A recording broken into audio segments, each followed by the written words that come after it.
bari mu kazi nabo nk'aka kawe.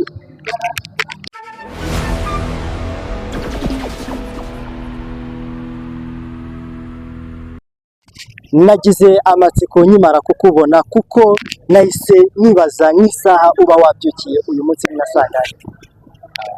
Amasaha asanzwe Nka saa moya saa mbiri. Iki gitekerezo wakigize gute cyo kuba wakambara gute? Ndimo ndambara amabrand y'ibihugu bigiye bitandukanye kuko nkora brand yitwa Vamos Football.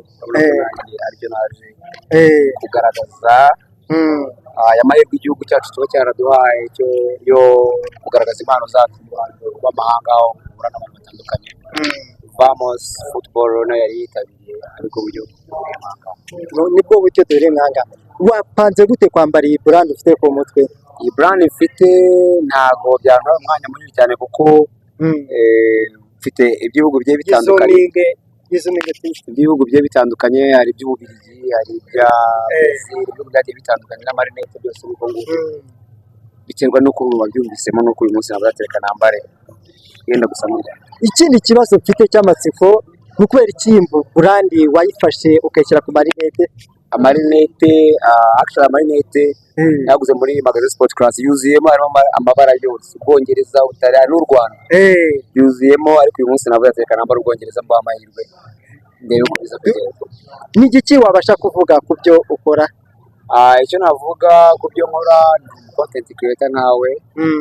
Ufite content yitwa Vamos Football, nagereza ko Abanyarwanda benshi batari bayimenya ariko bazayimenya mu gihe kizaza. Irimo irategurwa. Icyo navuga nuko twakomeza tugakora tukagaragaza ibyiza by'iwacu cyane rwose. Urakoze cyane.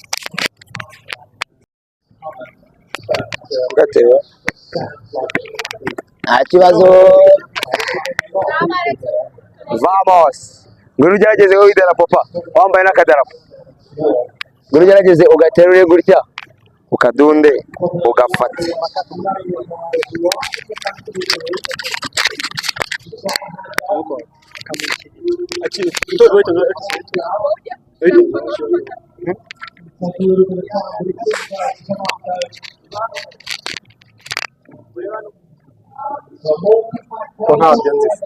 Biragoye ntabwo ari utabizi wenyine no kubera gusa ko wagerageje. Ni gutya ugagera gutya ukagera gutya. Bayita Vamos kabisa. mbona ari danje se birimo kwa. Nawe ituze ugerageze. Uraza utera ugerageze tuze. Wapi. Uranaze nawe agerageze turebe. Bana ari bipa. Ayibonye Vamos papa. Dore Vamos itegereze kabisa. Yaba abanyamahanga bacagaho hano ngo nabo tubaye bakorewe. Ngabari abazungu. Baje. Cyane nta kibazo. Reka nze mbagusabire ntacyo. Reka wowe ko kuri kamera ntupanike. Ako kamikoro ahita kakura cyangwa nta kibazo. Kanguye akanaba.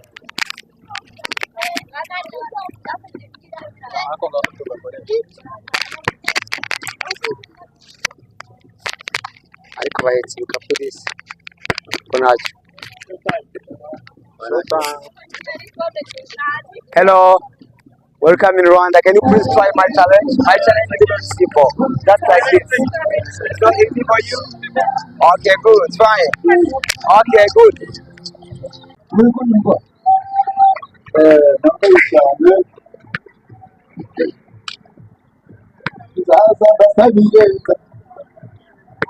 Mwana biragoye. the back of the front again. Umwambaza gakanda ari Left hand side is really